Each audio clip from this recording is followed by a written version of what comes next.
Jeżeli twoja artystyczna dusza już od dawna rwie się do rysowania, ale nie masz pomysłu, jak jej dogodzić, to koniecznie sprawdź te aplikacje, o których wspominam dzisiaj. A mowa jest o Autodraw i QuickDraw. To są dwie takie aplikacje. One łączą nowoczesną technologię z rysunkami przygotowywanymi przez artystów i dzięki tym aplikacjom nie tylko się możesz nauczyć szkicować, rysować, tworzyć jakieś tam obrazki, ikonki, ale też możesz przy okazji się świetnie bawić. A sposób, w jaki jest to podane, pozwoli też na pewno zaangażować w to swoją pociechę, swoje dziecko, które być może dzięki temu też poczuje artystyczny zew, albo po prostu też zacznie się uczyć angielskiego, bo jest to też fajny pomysł na naukę tego języka. Oba narzędzia działają na podobnej zasadzie, wykorzystują przekazywane przez nas sugestie, odgadując to, co chcielibyśmy narysować, jednak każde z nich robi to w nieco odmienny sposób. Zobaczcie. Pierwszą aplikacją jest QuickDraw. Jest to taka prosta gra, która składa się z 6 rund. W każdej rundzie mamy po 20 sekund, żeby narysować wyraz zaproponowany przez aplikację. No i teraz tak, nie ma tutaj języka polskiego, tak jak widzicie, ale jest to świetna okazja do tego, żeby się na przykład uczyć słówek, na przykład języka angielskiego. Wystarczy odpalić sobie w drugim oknie na przykład translator i za każdym razem macie na to czas, żeby takie słowo sobie sprawdzić, dopiero wtedy jakby podjąć rundę. No ale zobaczcie, jak to działa. Klikamy tutaj Let's Draw, każe nam narysować szklankę do wina. Widzicie, jeszcze teraz się nie zaczęło, więc jeżeli nie wiedziałbym, mógłbym sobie to właśnie wpisać w translator. No i próbujmy. I see triangle. Oh, I know, it's wine glass.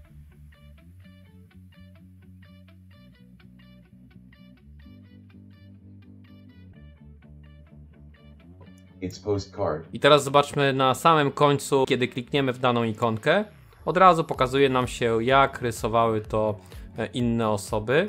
I teraz, kiedy wejdziemy sobie na sam początek aplikacji, wystarczy, że klikniemy tutaj i mamy wielką bibliotekę tych rysunków. Możemy sprawdzić każdy rysunek, jak był rysowany przez inne osoby. Wybierzmy tutaj na przykład kaktusa i widzimy, jak były rysowane kaktusy. W każdym przypadku, jeżeli coś nam się spodobało, coś nas zainspirowało, możemy sprawdzić dokładnie, jak to było rysowane. Kolejne narzędzie to Autodraw. Wystarczy rozpocząć pracę tutaj i wybrać, na jakim formacie chcemy pracować, czy to ma być prostokąt, czy to ma być kwadrat. Tutaj po lewej stronie mamy taki pasek narzędziowy, jest tutaj kilka zaledwie narzędzi, jest tutaj Autodraw, czyli rysowanie automatyczne i możemy wybrać tutaj jakiś na przykład obrazek, powiedzmy, że niech to będzie kwiatek. Tak, wybrałem sobie kwiatka i jak widzicie tutaj na górze od razu, kiedy ja tego kwiatka rysuję, to od razu aplikacja podpowiada mi to, co ja mogę chcieć narysować. No i widzimy, że mamy już tutaj kwiatka. Ten kwiatek oczywiście może mieć inny kolor.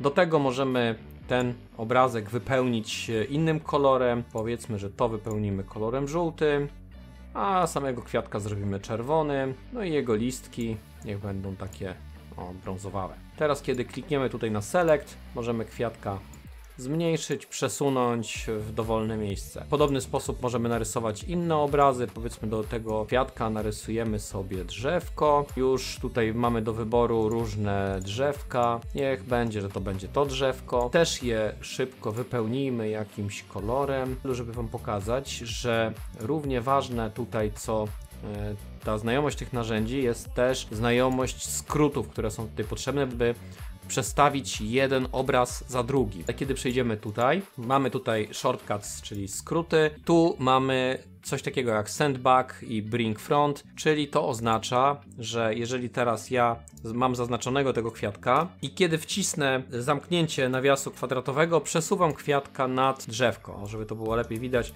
za drzewkiem, przed drzewkiem. Więc te skróty tutaj się przydają. Dodatkowo tutaj mamy jeszcze tylko taką opcję rysowania odręcznego. Możemy narysować sobie jakiś szlaczek, zwiększyć jego wartość. Możemy też wpisać tekst. I też nie ma tutaj nic skomplikowanego, jest tylko kilka czcionek do wyboru i rozmiar czcionki. Tutaj mamy jeszcze narzędzie do wstawiania różnego rodzaju kształtów. Mamy tutaj kółko, kwadracik i trójkąt. Tutaj na dole mamy jeszcze taki znacznik, który jak pociągniemy, możemy ustawić sobie inny rozmiar obrazka.